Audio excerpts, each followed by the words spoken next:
Ang susunod na programa ay nagpapatuloy dahil sa inyong pagmamahal, donasyon at kaloob sa Greg Durante Ministries.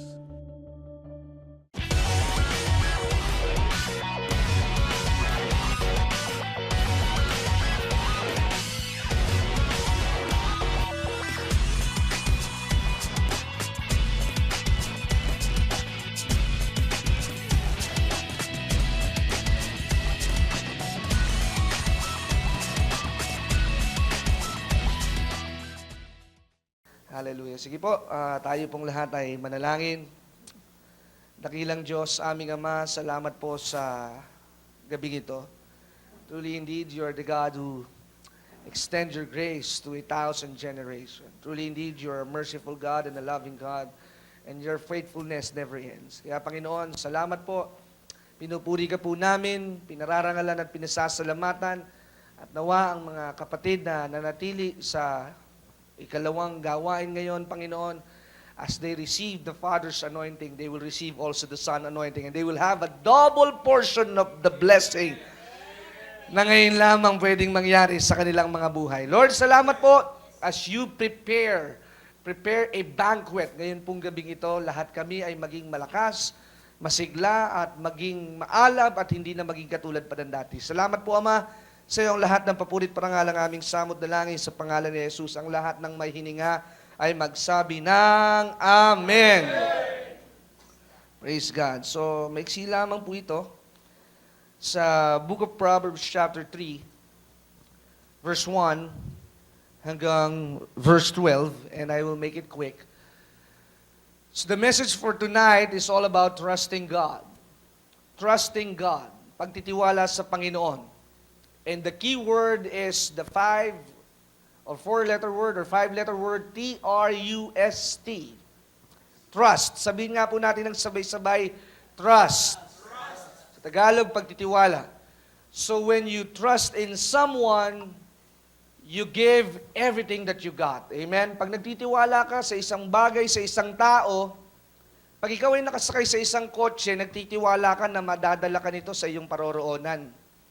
Pag ikaw ay nakasakay sa eroplano, nagtitiwala ka na makakarating ka ng Zamboanga, ng Davao, o ng Korea.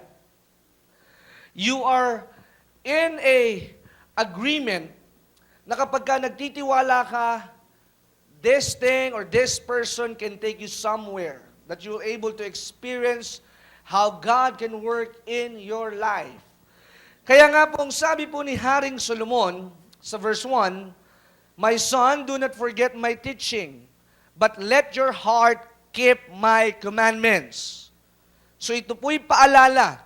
It is a reminder and it is an instruction. Kaya po mga kapatid, marami po ang sumasala at sumasablay sapagkat marami po sa atin, pumupunta sa grocery store, hindi natin binabasa, after opening, keep refrigerated. Kaya maraming mga pagkain sa bahay natin napapanis, maaaring hindi natin nakakamtan yung tamang yung useful na bagay ay hindi natin napapakinabangan, katulad na lamang ng mga tsokolate, orange juice, or chocolate drink. Hindi natin binabasa, kaya minsan kapag inom natin, matabang kasi hindi natin inalog. There is an instruction, shake well before using. Amen. So keep refrigerated when it is open. So pag binuksan na, kailangan nakarep. Kaya marami pong mga pagkain ang nasasayang because we are not reading instruction. Sabihin nga po natin, instruction. So instruction is a way or a place where you can read the step-by-step process. Pansinin po ninyo, what if I visited your house, kayo nangungupahan ng bahay, and I gave you a clean title of house and lot, sasabihin ko, ito, bahay ninyo. Would you think, Pastor Kenneth, if I give you a house and lot? Pag napagawi ako sa bahay ninyo at may dala akong refrigerator, na 2-door refrigerator, inverter, at merong power saver kit or instruction na ito hindi konsumo ng malaking kuryente, would you be happy? Tatanggapin niyo po ba yung aking binibigay sa inyo? What if I drop by in your house, giving you a brand new Mercedes or Audi two-door car? Kayo ba ay magpapasalamat pag ako'y pumunta sa bahay ninyo at may dalang ganitong regalo? Ganun po ang ginawa ng ating Panginoong Hesus. 2,000 taon na siyang nabayubay sa krus ng Kalbaryo, ibinigay niya ang lahat at ang kailangan lamang natin ay tanggapin ang kanyang pangako at biyaya para sa ating lahat. For you to have the promise, you need to have the premise. So ang pangako ay laging may kasunod. At yung kasunod ng pagpapala ay nandoon sa pangako. So everything that you will receive is all about the fruit. But without the root, you will not have the fruit. Amen po ba? Nakakasunod po ba kayo? So, para ikaw ay makakuha ng tamang bunga sa iyong pananampalataya, be rooted and grounded with the Word of God. Huwag nating madaliin o hinugin sa pilit ang hindi pa nasa takdang panahon. May mga bagay na nananatiling lihim at hayaan na natin itong lihim at hayaan natin ang Diyos ang bahalang mag-reveal ng katotohanan kung bakit ito nanatiling lihim.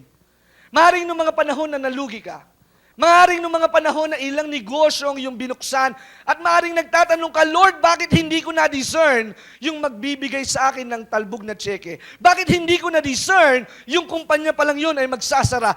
Allow God to do His job and allow God to mold you to become a brand new person. It is the Word of God who can make us an intelligent and an excellent person. Ang salita ng Diyos ang magpapadalisay sa atin at magpapahusay.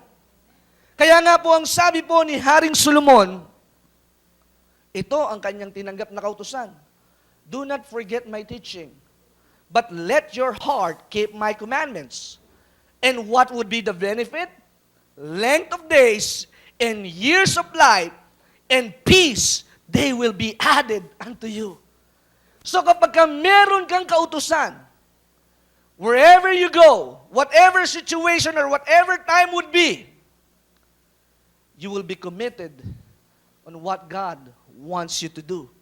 Joshua chapter 1 verse 8, ang sabi po doon, do not depart from the book of the law. Meditate it day and night. So huwag kang aalis sa batas. Hindi masama ang batas kung alam mo na ito'y iyong nasusunod. Kahit dumaan ako sa hairpin ng PNP, dumaan ako sa police station at police camp, sa Camp Crame, Camp Aguinaldo, malaya akong makakatawid sapagkat I am not wanted, I do not committed a crime because I am living a testimony that I follow and abide the rules. Sumusunod ako sa ipinag-uutos ng batas ng bansa, sumusunod ako sa mga batas trapiko, sumusunod ako sa mga bawal na ini-implement sa atin pong republika at sa ating lipunan. So I am clean in conscience. Na kahit merong mag-aaresto dyan, hindi ako matatakot sa NBI, hindi ako matatakot sa immigration. Why? They could not touch me. Because God is greater than my conscience. So if you know that there are little things hindering your life, that is a back door. The enemy can condemn you. Yon yung mga pagkakataon na nakakapasok ang kaaway pag naiisip mo na may kulang at laging may mali. You are born again and you are redeemed by the blood of Jesus. Please don't get me wrong, mga kapatid. If you are born again, don't pray this kind of prayer. Panginoon, patawarin mo po ako. Ako'y makasalanan. Ako'y mahina. Ako ay hindi karapat-dapat sa iyong harapan. Have you not known, have you not heard that God loves you so much and you are seated in the right side of God? Hallelujah! Hindi mo ba alam na ikaw ay tinubos ng Panginoon at pag lagi mong pinapaalala na ikaw ay makasalanan, parang ganito ang iyong panalangin, Panginoon, ako po ay rapist, ako po ay kidnapper, ako po ay fornicator, Panginoon, ito ang aking kalagayan lagi. Hindi ka nakaalis dun sa iyong kahinaan. But when you have Jesus, you will understand, Lord, I need you and give me strength to overcome every obstacle.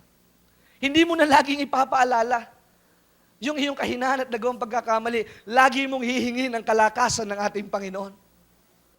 Ang kagalakan ay laging bumubukal mula sa kaibuturan ng aking espiritu. At ang dahilan ay ang ibinigay na pagkatawag sa akin ng Panginoong Hesus na ipangaral ang Ebanghelyo. At ang kailangan ko lamang para maisagawa ito ay si Jesus lamang. Subalit, kailangan din ang tao na makakapartner ko pagdating sa pinansyal na pangangailangan. At ang napakaganda, ang tustos na pinansyal ay nagbubuhat sa Diyos. And then you will be a channel, you will be an instrument, and you will be a conveyor of the blessing that comes from God through you to this ministry. And for this purpose, sa layuning ito, naghanda ako ng pwedeng ibigay na regalo sa inyo, anumang halaga ang inyong may pagkakaloob. At ang regalong ito ay tungkol sa dalawang CD preaching ko, o kaya ay ang refrigerator magnet na may nakasulat na salita ng Diyos. Either one sa anumang inyong may bibigay at may pagkakaloob sa ministeryong ito, mapagpala kayo ng Diyos. At ulitin kong muli, mula sa Diyos, through you as channel, through you as instrument, through you as conveyor, ito po ay pupunta sa aking pangangasiwa upang ipagpatuloy at palawakin pang lalo ang pangangaral ng kanyang kadakilaan. Dadalangin ako, O Diyos, ang banal na Espiritu ang magkonbikta sa lahat. At matanggap nila ang katotohanan ng paghabong ito na lahat kami ay daluyan lamang, na lahat kami ay kasangkapan lamang at lahat kami ay iyong gagamitin at ang umpisa ng pagdaloy ng iyong financial na kasaganaan sa amin ay sa sandali na kami ay kumilos at gawin. At lahat ng kikilos at gagawa, kakaibang kayamanan ang kanilang matanggap mula sa kanilang pagkakaloob. Mangyari ito ngayon sa pangalan ni Jesus at magpatuloy itong kaunlad at kasaganang ito sa pangalan ni Jesus. At ito'y maging todong-todo at walang pagtigil. Sa iyo ang kaluwalhatian, Ama, sa pangalan ni Jesus. Amen. Ang ating Diyos ay Diyos ng himala. Siya hindi nagbabago noon, ngayon at magpakailanman. Kayo po'y aming inaanyayahan sa araw ng Biyernes para sa ating Friday Night Revival Meetings sa darating na September 2, September 9, September 16, September 23, at September 30. Maranasan po natin ang kadakilaan at kaluwalhatian ng ating Panginoon. Nagpapagaling po siya at nagpapala hanggang sa ating panahon. Tayo na sa biyaya ng Diyos Christian Fellowship, 2nd floor, Medicare Building, Ortigas Avenue, Greenville, San Juan, sa ganap na alas 6:30 ng gabi. Magsama-sama po tayo at patuloy nating maranasan ang biyaya at katapatan ng ating Panginoon. Tandaan po ninyo, mahal na mahal ka ng ating Panginoon at hangad niya at nais niya na makita ka sa katagumpayan, kalakasan, kagalingan, at magandang kalusugan.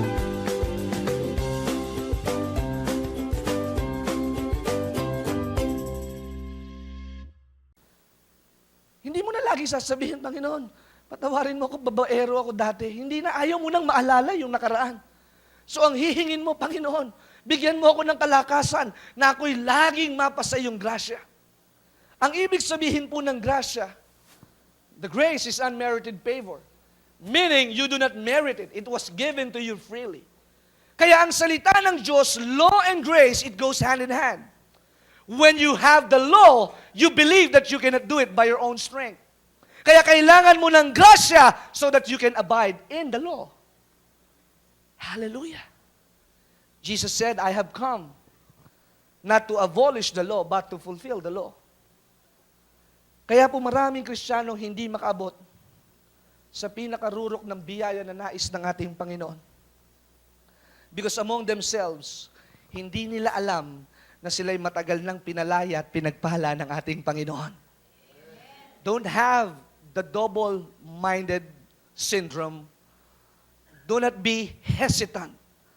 What God said, it's already proven. Ang sinabi ng Diyos, ito'y pinagtibayan na ng ating Panginoon. If you can believe some drugs and medicine, if you take this 3 times a day, you will be healthy, you will be good. If you have this, have this, have this. But if you have the right exercise and the right practice, ang sabi nga po, practice makes you perfect. So when you practice the things that are godly, it will make you strong in your faith. So when I practice every day reading the Word of God, reading the Word of God, reading the Word of God, praying to God, speaking in tongues, so my inner man will become more stronger. More stronger, more stronger. Hindi ako madaling matalisod, hindi ako madaling ma-offend, hindi ako madaling magtampo, hindi ako madaling magalit. So when you have the right practice, it will show you that you are a better person, that you are the salt and light of this nation. Hallelujah. So you will have the reflection and the radiance of the nature of Jesus Christ. Kaya nga mga kapatid, pinalaya na tayo ng ating Panginoon. Katulad ng isang baboy, ang sabi ng ating Panginoong Hesus, huwag kayong maging katulad ng isang baboy. Paliguan mo man yan ng paulit-ulit, babalik pa ulit sa putikan. The chains were already removed. Bondage and yoke has been lifted already. Huwag ka nang papayag na ang puso mo ay lagi kang hatulan. Huwag mo lalagay sa isip mo na lagi kang pinapatamaan ni pastor. Because if you believe that this church is ordained by God, hindi mo na hihintayin pa na ikaw ay mapiga sa offering sapagkat ikaw na mismo ang magbibigay sapagkat ito'y inuutos ng Diyos, inuutusan niya ang lingkod ng ating Panginoon. The Bible says, if you believe in the Lord your God and the prophets, your faith will be established. So if you acknowledge us as the servant of God, God's appointed man, yes, you can go directly to God. Yes, you can talk to Him. But God appointed someone or somebody, a pastor, a bishop, so that they will be the one assigned to you para i-train kayo sa mga bagay na makalangit. Kaya kung mahal niyo po ang Diyos, mahal ninyo ang pagtuturo ng mga lingkod ng Diyos. Kung mahal ninyo ang Diyos, handa kayong makinig ng itinuturo ng lingkod ng Diyos. At kung mahal ninyo ang Diyos, yung ipinapagawa sa inyo ng lingkod ng Diyos ay inyong gagawin ng may kagalakan at may kasiyahan na ito ay utos ng ating Panginoon. Palakpakan natin ang Diyos. Hallelujah! So you will not pray about it. When the pastor says, okay, go volunteer, go to the prayer mountain, don't pray about it because it is God who made His mouth to say to you, pumunta ka ng prayer mountain at ibigay mo ang 20,000 piso at ibigay mo ang 100,000 piso sapagkat yun ay nilakipan ng Diyos para likhain doon sa bibig ng propeta at lingkod ng Diyos na sabihin ito para sa inyo. Hallelujah. Are you alive tonight? Are you alive tonight? Shana bababasag karalababahande. Oh God. So you will have long life, length of days will be given to you. And there's Proverbs chapter 3 verse 3. Ano pong sabi? His loving kindness. Do not let kindness and truth leave you. The other verse or the other commentary says that do not let His grace, do not let His grace surpasses you. So huwag mong hahayaan yung kindness and truth, kabaitan at katotohanan, huwag kang papayag na umalis o lumayas ito sa iyo. Pag ikaw ay nasa grasya ng Diyos, you will understand how God loves you. Kaya kung ako yung magbibigay sa inyo ng kotse, ng bahay at lupa, lagi ko kayong isinasabay pasakay pa uwi, libre tollgate, hindi ko kayo hinihinga ng pamasahe, you should be thankful. And that's how God works. Hindi siya naniningil. Ang gusto niya, maunawaan mo na kailangan mong gumawa at kailangan mong maglingkod at kailangan hindi naman para tapatan yung kanyang kabutihan, para man lang ikaw ay maging kapaki-pakinabang sa kanyang kaharian. I cannot give 1 million pesos. But I can reach out 300 people. You get my point, mga kapatid? So when you have the grace of God, you will be confident. Alam niyo po ang problema po sa lumang tipan. It's because the old man in the nature of Adam fall in insecurity and low self-confidence, hindi niya napaniwalaan ng lubusan ng Diyos na huwag mong kakainin yung bunga ng prutas na sa isang puno na yan. He was deceived. The problem of man in the book of Genesis, he did not trust the Lord all the way. Pag nagtiwala ka sa Panginoon, kahit mayroong pag-shutdown ng EBN, ang agila ay muling babalik. If you receive the notice that you will be shut down or you cannot make it, who are you to say that we cannot make it? If God be for us, who can be against us? And the grace of God is indispensable. The grace of God, the more you use it, the more it will multiply. Hallelujah. Pag nasa biyaya ka, lalo kang tumatalas at lalo kang humuhusay. Lalo kang umaalab at lalo kang gumagaling. Kaya pag ikaw ay nasa grasya at biyaya ng Diyos, your sickness cannot lead you to the deathbed. Because God said, with the reason of His grace and His might, He can give you 80 years old and over and even 120 years old as the time of Moses lived. Pag nasumpungan kang tapat ng Diyos, okay lang po magkaroon ng memorial plan. Hindi naman po ako against doon. Once na nakwento mo na sa pamilya mo, okay na isang beses lang. Paulit-ulit, itong barong na isusuot ko, pag namatay ako, dito ko kailangan sa ilalim. Yung tatay ninyong nasa ibabaw, wag ako sa ilalim, ha? Kailangan akong nasa ibabaw, kailangan ganito, ganyan, huwag kayo masyadong maghahanda. 3 araw nyo lang ako pagluluksa. Don't prepare for death. Hallelujah. Don't prepare for defeat. Prepare for a long life. Jesus said, I am the life. Jesus said, I am the life. Ako ang ilaw at ako ang buhay. So what do we need to do in this kindness and truth? Huwag nating paalisin sa ating buhay. Itali po natin, ikwintas natin sa ating leeg at ilagay po natin sa ating puso. Ang pinaka-inaatake ng kalaban, mga kapatid, is our hearts. Because our hearts can condemn us. Ay, hindi ka nakapag-overnight kagabi. Naku, makasalanan ka. Lagod ka kay Bishop. Naku, late ka na naman. Naku, sister. Naku, patay ka. If you please men, you will always fail. If you please God, you will always be blessed. Hindi naman nila alam na naplatan ka ng kotse. Hindi nila alam na naputulang ka ng kuryente. Hindi nila alam na ikaw pala ay nag-i-encash ng cheque para ibigay sa ministry, kaya ka na late. Hallelujah! Hindi nila alam na meron ka palang sinusundong foreigner na mag-i-invest para sa ating church. So they doesn't even know. So if you fail people, you will always be on the second seat. If you try to impress people, you will be tired and weary. Kaya marami pong mga tao, pagod sa kanilang buhay, sapagkat hindi sila lubos na nakatiwala sa ating Panginoon. Ako'y nagpapasalamat dahil sa church na ito, tinuturuan tayong laging magtiwala sa Diyos. It's not wrong to have discipleship training class, a small group. I'm not against it. It's good. But when you do not have the power, if you do not have the power, the group will break out. Pagka nagkaonsihan na sa networking at sa mga tinitindang mga puto at mga kiluhan ng manok, nag-aaway na rin yung mga magkakadisciple, mga kapatid.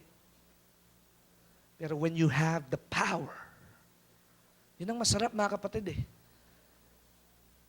Madami tayo, pero lahat tayo may kapangyarihan. Inaanyayahan po namin kayong makinig sa aming mga radio program. Kung kayo po ay nasa inyong mga tahanan, nasa trapiko, naglalakbay, ito po'y makakatulong sa inyong pagpapalago at pagpapaunlad ng inyong spiritual na pananampalataya, Lunes hanggang Biyernes sa DWAD 1098 kHz AM band sa ganap na alas 6:30 ng umaga at alas 10 ng gabi. Asahan po natin na sa ating pakinig, lalago at uunlad ang ating pananalig at pagsampalataya sa ating Panginoong Hesus.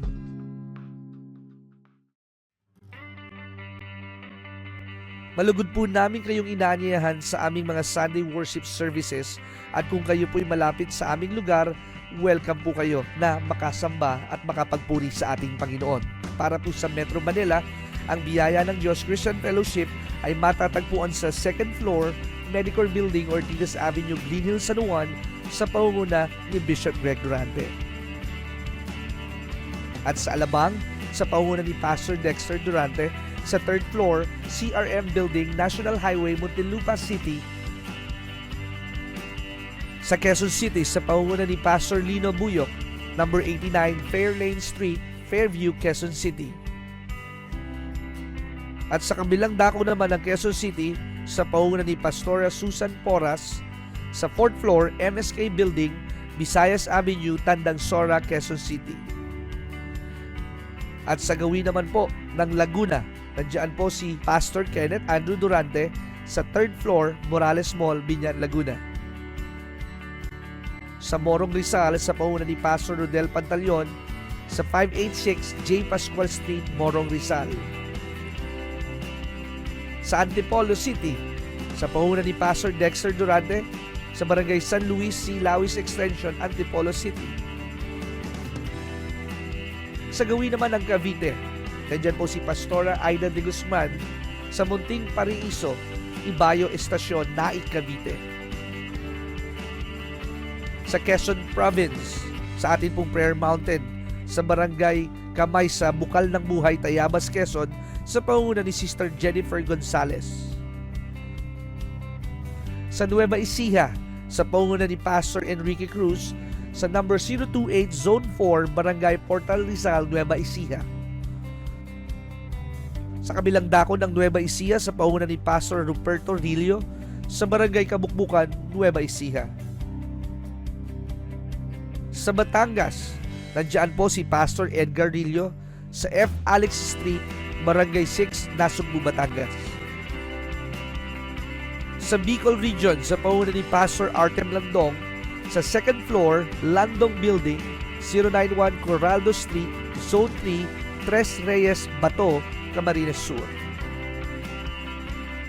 At sa mga nabanggit na simbahan, kayo po ay malayang makakasamba, makakapagpuri at malayang makakaranas ng himala at katapatan, kabutihan at kapangyarihan ng ating Panginoon.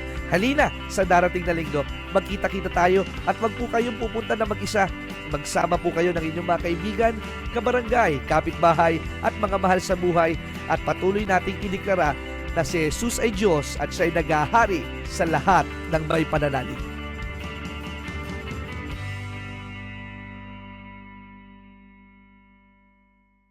Ang ating Diyos ay Diyos ng himala. Siya hindi nagbabago noon, ngayon at magpakailanman. Kayo po'y aming inaanyayahan sa araw ng Biyernes para sa ating Friday Night Revival Meetings sa darating na September 2, September 9, September 16, September 23, at September 30. Maranasan po natin ang kadakilaan at kaluwalhatian ng ating Panginoon. Nagpapagaling po siya at nagpapala hanggang sa ating panahon. Tayo na sa biyaya ng Diyos Christian Fellowship, 2nd floor, Medicor Building, Ortigas Avenue, Green Hills, San Juan, sa ganap na alas 6:30 ng gabi. Magsama-sama po tayo at patuloy nating maranasan ang biyaya at katapatan ng ating Panginoon. Tandaan po ninyo, mahal na mahal ka ng ating Panginoon at hangad niya at nais niya na makita ka sa katagumpayan, kalakasan, kagalingan at magandang kalusugan.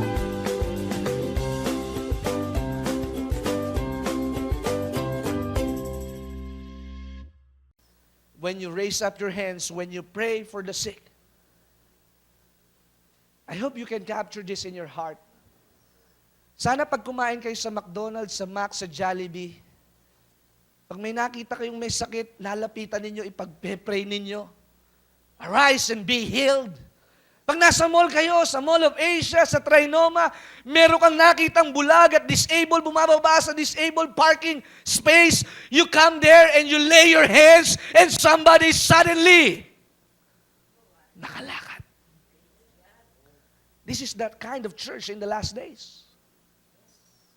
Hindi po basta paramihan. paalaban at pakitaan ng galing ng kapangyarihan ng ating Panginoon. Gusto niyo po bang yumaman ng church natin? Kailangan magkaroon lagi ng himala. Sa Nigeria at South Africa, ang pinakamaliit na church, 1,000 ang member. At ang pinakamalaki, 5 milyon ang miyembro. 3 nights revival, kasing laki ng doble ng Luneta Grandstand. Sabi ni Bishop Jovi, nakapagsalita siya, 5 milyon. Sabi kong ganoon, Bishop, magaling bang magturo yung bishop doon? Inakbayan ako ng mama. Alam mo, Kenneth, magaling ka pa eh. Hindi ko nga maintindihan ng kanyang grammar at English sa labat. Isang oras na nagdadadada. Pero when the power strikes, the heavens are open. The heavens are open. Kaya mga kapatid, as you go home, 2 minutes or 5 minutes, sa blessing na ma-share ko ito sa inyo, walk in the supernatural. And then sa verse 4 and verse 5 and 6, anong sabi sa verse 4? Lagi kang makakahanap ng pabor at ikaw ay laging mare-recognize good reputation in the sight of God, and you will also be recognized in the sight of man. So hindi mo na kailangan ng publicity. Hindi mo na kailangan ng mga PR marketing strategy. When you tell Jesus, something happens, mga kapatid. When you tell Jesus, miracles are taking place. So pagka pinapahayag mo si Jesus, walang ni isa man sa atin ang magiging mahina at mahirap. The church in the last days will be super blessed. Hallelujah. Because the wealth of the wicked will be transferred to the church. Tama po ang inyong pinagkakalagyan.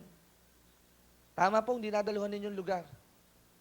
Sapagkat sa lugar na ito, laging ipinapahayag ang ating Panginoong Hesus at kapangyarihan ng banal na Espiritu. And then sa verse 5 hanggang verse 6, ano pong sabi? Trust in the Lord with all your hearts and do not lean on your own understanding. Kung naniniwala po kayo na mensahero kami ng Diyos, magtiwala kayo sa Panginoon simula mamaya. Yung inaasahan ninyong mga pagpapala, ngayong linggo, ay mapapasa inyo. Yung mga hindi napipirmahang dokumento, mapapasa inyo. In all your ways, acknowledge Him. Sabihin nga po natin ng sabay-sabay, acknowledge. Pag sinabing acknowledge, tinatanggap mo. Di ba ganun sa Jollibee? O meron ng available na spaghetti dito at hamburger, sasabihin nung counter, acknowledge. Ibig sabihin, narinig niya.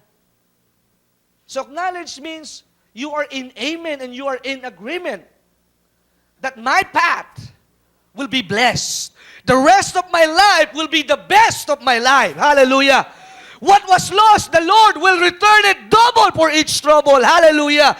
Lahat ng nawala at lahat ng nasayang na aking kabataan, nag-asawa ako ng maaga, God will turn out His favor over my life, and what I cannot do 10 years ago, I can do in 2 years right now, right here. In Jesus' name. Hallelujah.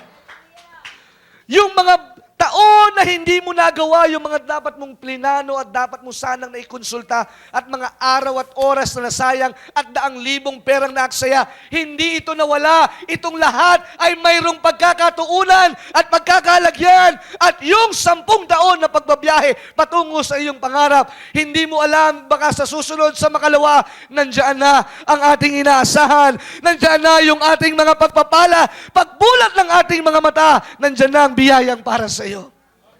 Oh, napakabuti ng ating Panginoon.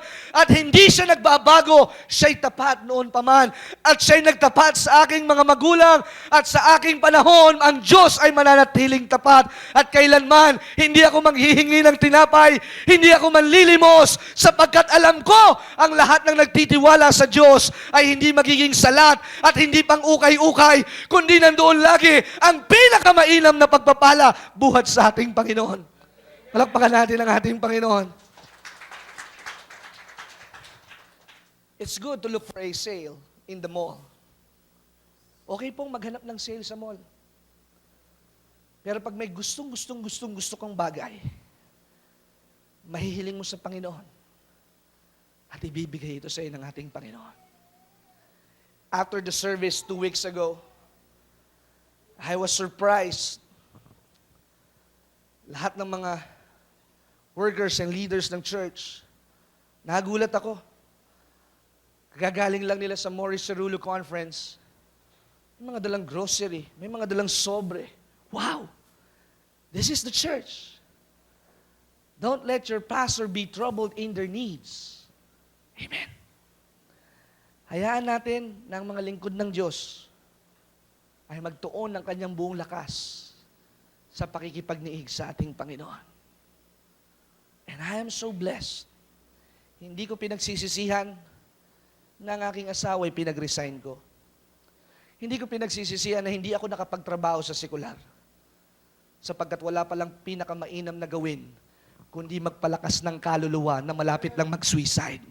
Kundi ang manalangin sa taong nasa bingit na ng kamatayan at nakaranas ng kagalingan. Walang iba palang napakasarap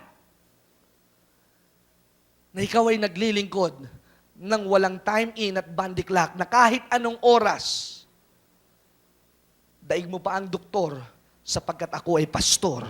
Sapagkat bilang isang pastor, ang aking pastol ay hindi nagbabago at hindi kanya pagkukulangin at hindi kanya pababayaan at kahit lumaan ka sa lambak ng kamatayan, hindi ka mahihipo ng kahit anumang puwersa at kahit gahibla ng iyong buhok. Oh, hallelujah! Hindi ito mahihipo sapagkat ikaw ay lukob at balot ng ating Panginoon. In closing, trust God. As simple as that. But trusting the Lord can give a greater impact into your life. Don't live rejected. Don't live defeated. Don't live depressed. Press on toward the mark. You are closer than you think. You are closer to the finest moment of your life. And I would close with this story. Ang magkapatid na si Simeon at si Levi ay kabilang sa 12 tribes of Israel. Pero sa Book of Genesis, itong magkapatid na ito naging tandem sa pagiging mainitin ng ulo. At sila ay napagawi o napalagi sa lugar ng Shechem. At ang isa sa mga anak ng hari ng Shechem ay nagustuhan ng kanilang kapatid na ang pangalan ay si Dinah o si Dina. At dahil sa kanyang pagkaibig doon sa kanilang kapatid, ito'y kanyang namulesya at nagahasa, napuwersa. At nagalit ang mga magkakapatid. Hindi tama ito. We were abused. Hindi po como tayo pinatitira nila dito, tayo gaganituhin na lang nila. Hindi pwede yan. Pero napakaganda naman ang intensyon ng ama, nung anak ng yung ama, hari ng Shechem, at napakaganda ng kanyang intensyon, lumapit siya kay amang Jacob. At ang sabi niya, we were very sorry. Papakasalan naman ng aking anak ang nangyari sa inyong anak. At the two boys were indignant, furious ang kanilang galit. They were in anger. Talagang ibang level yung pagkagalit nila. Pero ang sabi po ng mag-anak, sige, para tayo magkabatit, magkasundo, magpatuloy na lang kayo. Tutuliin namin lahat ng lalaki. Pero dahil nga maganda naman ang motibo ng mag-anak, at ang sabi nila, sige, lahat ng lalaki magpapatuli. So every male had been circumcised. At katanghalian, nagpapagaling. So sa mga lalaki, alam niyo ang ibig sabihin ng circumcision. Baka naman mayroong hindi patuli sa inyo. So alam niyo ang pakiramdam. 3 days, 4 days ang pagpapagaling. Nangangamatis pa yan. Kailangan langgasin ng bayabas. At mga tanghalian, ang dalawang magkapatid ay umatakit lumusob. Pinagpapatay. Ang hari, ang anak at lahat ng mga lalaki. Siyempre nga naman they were swollen, ang sakit po noon. At galit na galit ang amang Jacob. Ang sabi niya ganoon, napakatitigas ng ulo ninyo, kayong aking mga anak. This will not be forgiven. Kasi meron silang covenant kaya noon napakahalaga po ng mga salita. I lift up my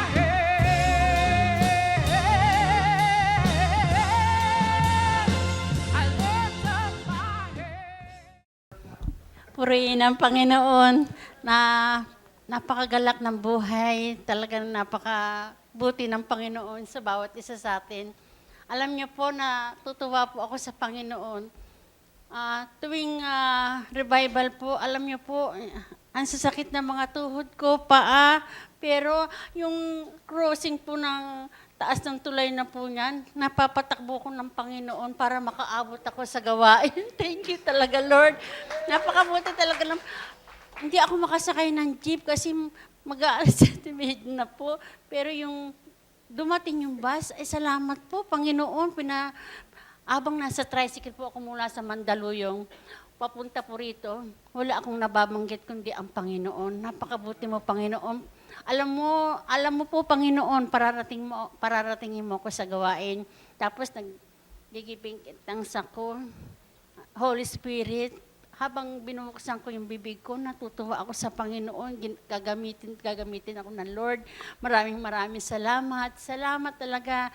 Walang hanggang pasasalamat sa Panginoon na ang buhay namin ng mag-asawa ay, bagamat wala kami mga trabaho, pero yung mga anak namin ay biniles ng Panginoon. Dahil sa patuloy na mag-revival, patuloy na magbigay sa Panginoon. Salamat talaga. Ang biyaya ng Panginoon, ang lahat ng biyaya ng Panginoon ay nagmumula sa Diyos. Thank you po at salamat po. On the latter part, 20 years ago, when Jacob is about to die, nakita na nila si Joseph. Ipapastra ko ng kaunti ang istorya. So Jacob was very old, hawak niya ang kanyang tungkod, and he is about to bless the 12 tribes. Binless niya si Reuben, etc., etc. Binless niya si Zebulun. Pero itong dalawa, sabi niya ganon. Sa book of Genesis, binless niya lahat, pero yung dalawa hindi. Si Simeon at si Levi. Dahil sa kanyong kapusukan, sa inyong kainitan ng ulo, sumpain nawa ang inyong lahi. Remember, our words has the power to bless or to curse. Pero ang Diyos po talaga ay Diyos ng awat habag. You cannot comprehend. That's why the book of Isaiah says, His ways are different from our ways. Kaya nga, in all your ways, acknowledge His ways. Whose way it is? Pamamaraan ng Diyos, i-acknowledge natin, tanggapin natin. But 100 years later, si Moses dala ang 10 Commandments. Pagbaba sa Mount Sinai, nagulat siya. Naggagagang ng style ang mga Israelita. May mga dalang mga Diyos-Diyosan at mga gintong guya. Nagtotwerking pa sila. Parang si Miley Cyrus yun At yung mga nakahubad at may mga dalang mga gintong guya at talagang makamundo ang kalalagyan. At sa galit po ni Moses, ang sabi niya ganon, karumal-dumal ang inyong ginawa at ito'y walang kapatawaran. Inihagis po niya yung tabletas. At binunot ni Moses ang kanyang tabak. Sino sa inyo ang nasa panig ng Diyos? Pumanig ngayon at lipulin lahat ng mga hindi nakalugod sa Diyos. At wala pong ibang nagtaas, kundi ang mga tribe of Levi. Sabi ng tribe of Levi, Moses, we are at your back. Their weakness was used by God to become their strength. At kung titingnan po ninyo, sinumpa sila ng kanilang ama. Pero ang nakakapasok lamang sa Holies of Holies ay mga Levita, ang mga pare. Sinong hindi nagtatrabaho? Ang mga Levita. Sinong mga pinagpala? Ang mga Levita. Sinong pwedeng umawit? Ang mga Levita. Kaya ganoon ang kaparaanan ng Diyos para makita mo, you are not rejected, you are accepted, and the grace of God is in you, and it surrounds everybody who will accept the truth that God loves you so much, and you are the church, and you are the temple of God, and you are anointed by the Most High, and nobody could destroy your calling, because when God called you, He will supply all your needs according to His riches and His glory. Hallelujah. It's not too late, because this is the year of great shift. Yung mga hindi kapansin-pansin ay mapapansin ng ating Panginoon. God is about turning the table. Those who are in the last seat will be in front because you are blessed, like any other, more than any other else. Pagpapalain ka ng Diyos, hindi mo kayang sukatin at hindi mo kayang isipin. And I can sense in my spirit that there is a great blessing na mangyayari para sa church na ito. 10 araw, hindi natin kayang bilangin yung mga pagpapala na matatanggap po natin. If you walk by faith, not by sight, because faith is the evidence of the things we do not see. You cannot have faith if you do not trust in the Lord. So when you acknowledge that even though you do not see God, God is working behind the scene. And God is about to raise up a mighty generation. Your generation, my generation, will amplify to the rooftop, to the housetop. Napakabuti ng ating Panginoon. Kung nangyari ito sa mga Levita, pwede itong mangyari sa kahit sino pa man sa atin. Sapagkat ang Diyos ang laging may huling hudyat. Kaya ang hudyat niya ngayon, mga kapatid, magbukas ka na ng bank account. Baka wala ka pang ATM, kawawa ka naman. Magbukas ka na ng checking account. Sa City State, 1.5 lang, may checking account ka na at may ATM ka pa. But if you will not prepare, sa mga susunod na araw, mayaman na kape, ikaw dapat mayaman na rin. Mayaman sa spiritual at mayaman sa pisikal at material na kaparaanan. Who would have believed if we will be poor? Sino maniniwala na mayaman ng Diyos pag nasa kalye tayo? Sino maniniwala na mayaman tayo? O mayaman ng ating Diyos kung tayo ay laging hindi bayad sa pagkakautang? Sino maniniwala na Kristiyano ka nga kung ikaw naman ay hindi tumutupad sa iyong pangako? Dear brothers and sisters, wala po kaming magagawa sa inyong sitwasyon. Pero ang sinasabi ko po, ang Diyos ay laging mayroong magagawa sa inyong mga buhay. God can make a way if there seems to be no way. Dakilang Diyos, aming Ama, marami pong salamat. It's a wonderful opportunity that you have used me in this afternoon service. You know my heart's desire, Lord God, to bless people and to honor you with my utmost relentless desire, yung walang makakapigil at walang makakasukat ng aking debosyon at dedikasyon na makapaglingkod sa iyo. Kaya Panginoon, ang akin pong pagsusumamo, abutin mo po ang bawat kapatid na naririto. Bless the works of their hands. Open their spiritual eyes of understanding. Buksan mo po ang kanilang mga paningin. Alisin mo po ang nagpapablur. Alisin mo po ang nagpapabulag sa kanilang destinasyon. That you have crowned our efforts with success. Panginoon, tinatapos na po namin ang pagkakakulong sa pabalik-balik na ilang. Tinatapos na po namin ang pabalik-balik na simptomas. Ang hindi gumaling-galing na sakit at karamdaman sa makapangyarihang pangalan ni Jesus. Ikaw ay aming pinapalayas sa lugar na ito. Sapagkat ang lugar na ito ay lugar ng mga tinipon ng Diyos. Ang lugar na ito ay lugar ng mga tinubos ng Diyos. At ang lahat ng tinubos ng Diyos, walang makakaubos ng kanyang biyaya, pagpapala at himala, at ito ay tuloy-tuloy na dadaloy at mananalaytay sa sistema ng ating katawan. Kaya Panginoon, pasaganahin mong bawat isa. Hindi lamang para sa amin, hindi lamang para sa akin, kundi sa amin pong buong sambahayan at sa mga susunod pang saling lahi ay magpapatibay na ang aming Diyos na pinaglilingkuran ay tapat at totoo sa iyong mga pangako. Not just for me. Not just for me. The blessing that overflow will not just for me, but for the entire generation. Entire generation who will seek and call into your name. Kaya Panginoon, maraming salamat. I pray that you pour out the anointing that they will have the capacity to receive and to acknowledge you are the God who is El Elyon, the Most High God. You are the Adonai. You are El Shaddai, the most sufficient one. You are Jehovah Jireh, the Lord who provides. You are Jehovah Rapha, the great healer and the great physician. You are Yahweh. You are the Alpha and Omega. And you are the righteous and living King. And Jesus, you are our delight. Ikaw po ang aming kaligayahan at kaaliwan. Ikaw po ang aming pag-asa. Ikaw po ang aming kapayapaan.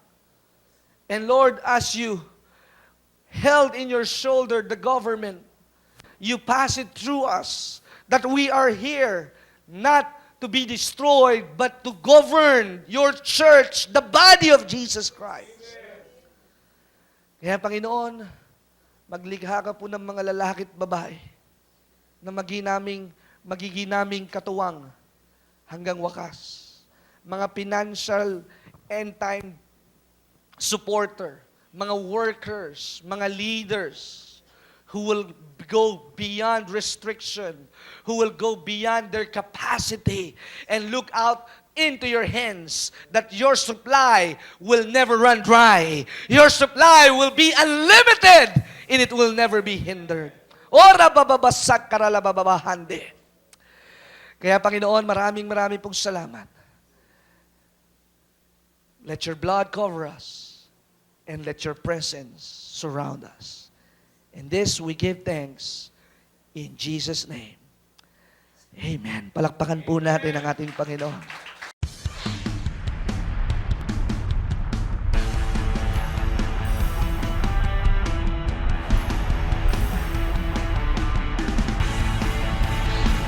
Kung ang aalisin mo yung takot, Jesus is Jehovah.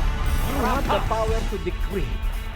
Ikaw ba'y naniniwala na ngayong gabi na walang pag-aalinlangan na ikay tatanggap ng kagalingan ng ibang uri ng sakit o karamdaman yan?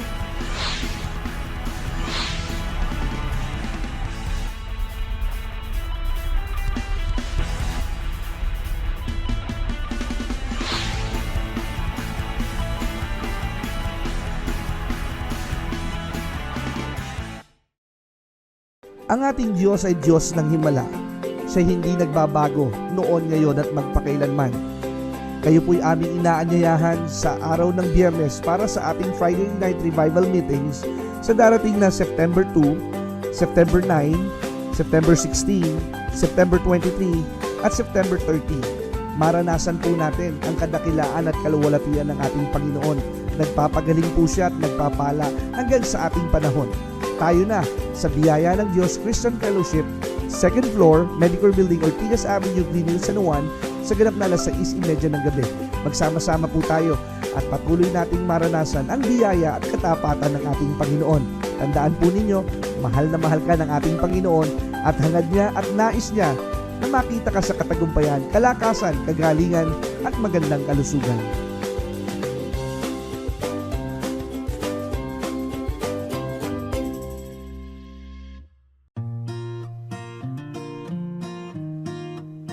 May mga na-miss ka bang broadcast ni Pastor Greg? Huwag malungkot, maaari mo na itong balikan sa pamamagitan ng pag-log on sa www.gregrante.com. Doon sa ating website, i-click lamang ang mga video preachings na nais mong mapakinggan, English o Tagalog o anumang mga title na nais mong panoorin at 24 hours, 7 days a week, mapapakinggan at mapapanood mo si Pastor Greg. Naniniwala kami na sa pakikinig ng salita ng Diyos, nandoon ang paglago at pag-unlad ng inyong mga buhay at mararanasan ninyo ang biyaya ng ating Panginoon. Maaari po kayong sumulat sa P.O. Box 4135, Manila, Philippines para po sa inyong mga prayer request at testimonies. At maaari rin po kayo tumawag sa ating telepono bilang 723-8752 sa 726-4110 para sa mga ministry information at ibang mga katanungan. Maaari din po kayo mag-text sa 0919-896-0904, 0915-391-7408 at sa 0922-820-9860. At kung kayo po'y napagpala, hinahamon po namin kayo na magbigay ng donasyon sa gawain ito. Maaari nyo pong ipadala sa Banco de Oro West Green Hills Branch. Account name Greg Durante Ministries. Account number 219-800-6784. Padala nyo lamang po ang mga deposit slips sa pamamagitan ng fax sa 726-4110 o sa ating email address sa bishopgregdurante@gmail.com. Malugod po namin kayong inaanyayahan sa aming Sunday worship service sa ganap na alas 10 ng umaga at alas 5 ng hapon sa Biyaya ng Diyos Christian Fellowship. Sa second floor, Medical Building, Ortigas Avenue, Green Hills, San Juan. At maaari nyo rin pong bisitahin ang ating website sa www.gregdurante.com para sa mga preaching resources at iba pang detalye ng ministeryong ito.